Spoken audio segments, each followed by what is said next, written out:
Bienvenue sur FR Délinet. Notre actualité d'aujourd'hui parlera de « Demain nous appartient », spoilé, résumé détaillé et complet de l'épisode 988. Aurore découvre l'existence de Cyril, le frère de William. William envoie ses filles vivre sur le bateau de sa sœur, pour leur propre sécurité, le temps de l'enquête. Il a beaucoup de mal à se concentrer au travail, puis se sent mal. Il a ressenti comme une sensation de hausse de tension quand il a entendu le mot frère.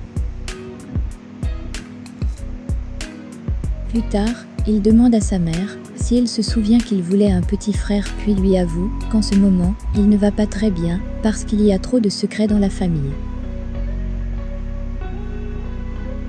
C'est pourquoi il demande à sa mère de lui parler ouvertement car il est certain qu'elle lui cache encore quelque chose. Brigitte se sent responsable, car si elle n'avait pas eu cette liaison avec Serge, rien ne serait arrivé.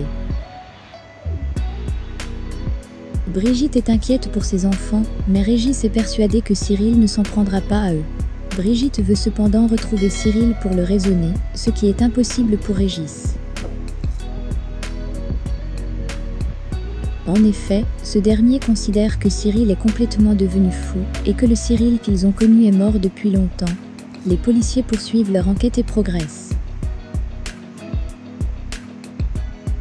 Karim pense que l'homme qui harcèle la famille Donier veut que les voitures brûlent. Cependant, quelque chose échappe encore à Aurore, et pourquoi cet homme cherche à se venger 40 ans après cet accident? Plus tard, Aurore reçoit le pompier qui est intervenu sur l'accident en 1983. Il s'en souvient très bien à cause des cris de la maman terrifiants, et surtout ceux de son fils qui était resté coincé dans la voiture.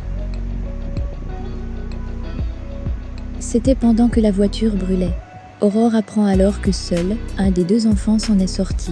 Dans la voiture, il y avait deux garçons, des jumeaux. Les parents ont pu sortir un des garçons tout de suite, mais pour l'autre, les pompiers sont arrivés trop tard. Le petit garçon brûlé à 80% était complètement défiguré et a dû souffrir le martyre pendant des années. Mais Cyril est toujours vivant. Camille et Dorian aident Chloé à classer ses perles et ont Céleste à garder. Seulement, les deux jeunes, contents d'avoir la maison juste pour eux, font tomber des cartons de perles. Céleste en attrape une et la met dans son nez. Les deux ados décident d'emmener le bébé à l'hôpital. Céleste est prise en charge par Marianne, vite rejointe par Chloé, qui remercie les deux jeunes d'avoir eu le bon réflexe. Plus tard, Chloé est encore choquée et remercie une fois de plus Camille qui explique que c'est surtout Dorian qui a bien réagi. Cela ne plaît pas à Xavier et Chloé est obligée d'intervenir pour calmer père et fille. Chloé est consciente qu'elle ne peut pas garder toutes ses perles à la maison et qu'il faut trouver une solution. Xavier, qui croit beaucoup en sa compagne, pense qu'il est temps qu'elle s'agrandisse et qu'elle crée son atelier. Charlie et Nathan décident de ramener le portrait à la police. Le jeune homme explique alors à Sarah qu'il a emprunté le portrait. En effet, en attendant Charlie, il a eu comme une révélation et s'est dit qu'en installant le portrait de Monsieur Macron, président de la République à 40 ans, chez lui, ça le motiverait pour réussir sa vie.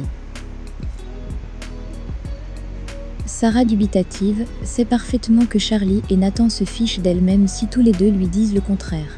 Elle leur dit d'ailleurs que tous les deux forment une belle paire de bras cassés avant d'aller chercher Martin. Maintenant, fini de jouer, Sarah explique aux deux ados que leur acte était prémédité et que Charlie a fait diversion.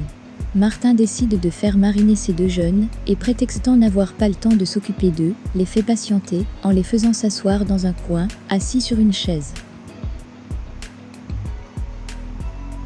Un peu plus tard, Sarah et Martin leur font une belle peur. Charlie explique alors que, depuis que Jules l'a quittée, elle fait n'importe quoi. Mais bon, le juge est absent et Martin veut éviter la paperasse. Il décide donc de passer l'éponge et libère les deux jeunes.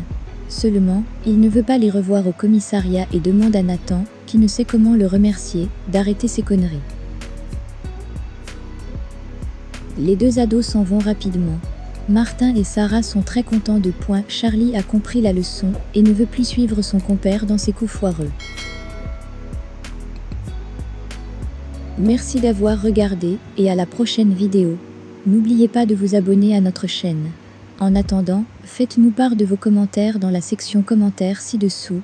Au revoir.